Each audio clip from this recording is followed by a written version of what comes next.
being called the worst storm here in 100 years. The hurricane, reaching up to 80 kilometres per hour, was the deadliest. In the storm that brought high winds, hail and heavy rain. The BBC noted reports of winds up to 70 miles per hour. With long, cold winters, Moscow is used to harsh weather, but it's not used to this. Towns and villages in southwestern Sri Lanka. And Cyclone Mora showed it no mercy when it hit southeast Bangladesh. We are used to rains and flooding in our area, but this year it has been unusual. We have never experienced such floods in 70 years. Death and destruction on a scale not seen. In a cruel twist, the land which just weeks ago was cracking with drought is now dangerously unstable.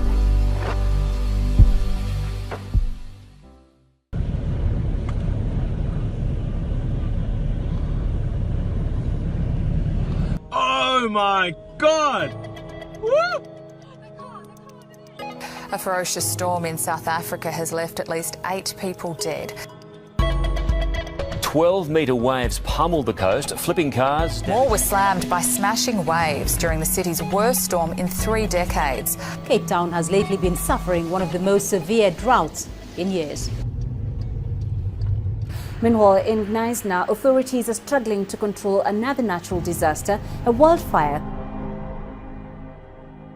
And as the city of Cape Town deals with the aftermath of Wednesday's freak storm, firefighters in the town of Knysna, about 500 kilometers away, are battling a deadly inferno. Absolute scenes of devastation, and many are so shell-shocked here.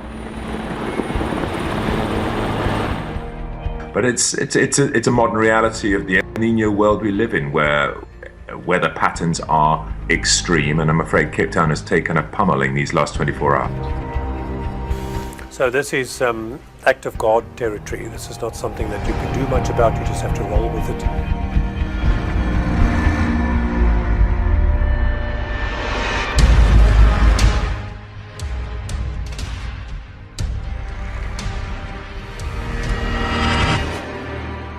The thing that's also we should realize, the number of natural disasters that we've had and natural challenges that the world's faced has actually increased at a significantly higher rate. There has been a change.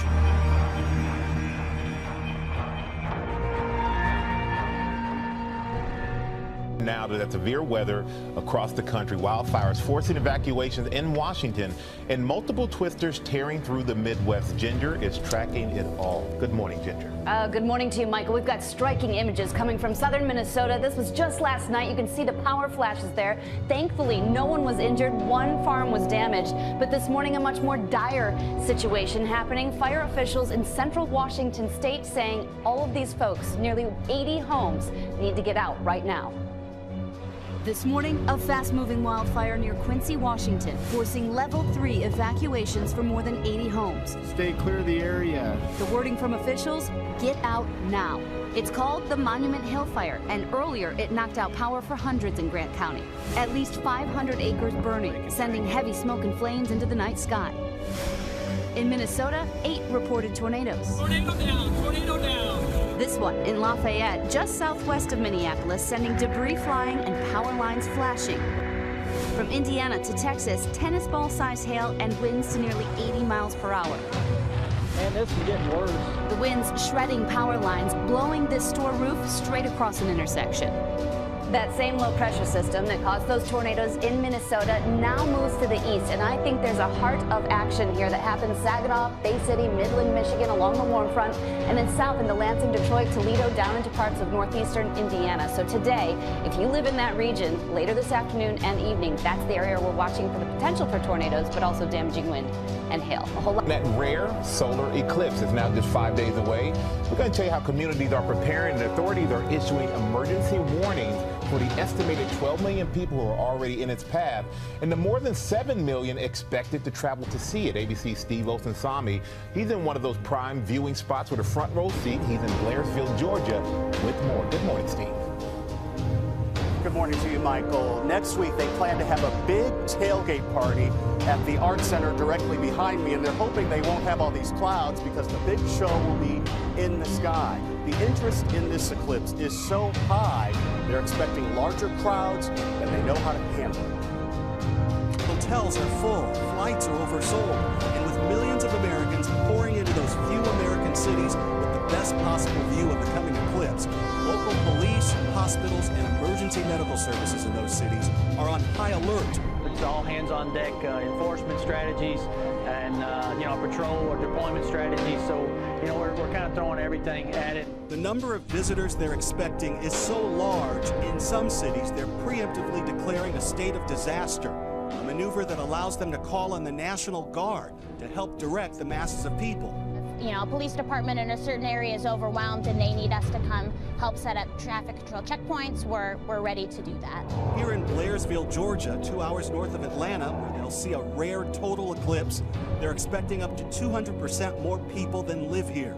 There's no reason to panic. We're not going to run out of gas. We're not going to run out of groceries. We just need to enjoy this event. The state of Oregon alone is expected to see 1 million visitors. Some hospitals are canceling elective surgeries and calling in extra help for the emergency rooms. In Portland, they've already rented out 17,000 cars and SUVs at the International Airport for the big event. 43 miles of auto from end to end. That's what they normally do over a whole week. The 7 million people who will be traveling to see the eclipse across 12 states will definitely be going into towns and different areas that are not accustomed to seeing this influx of people. Just in case, the Red Cross has resources in place all along the eclipse zone, and they have suggestions for how to stay safe in such large crowds.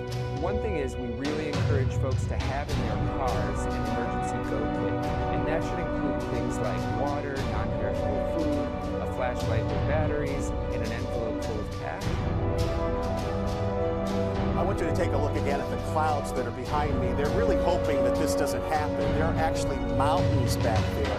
Authorities are warning people that they may need to find a landline to make an emergency call during the eclipse viewing because there'll be so many people on their cell phones.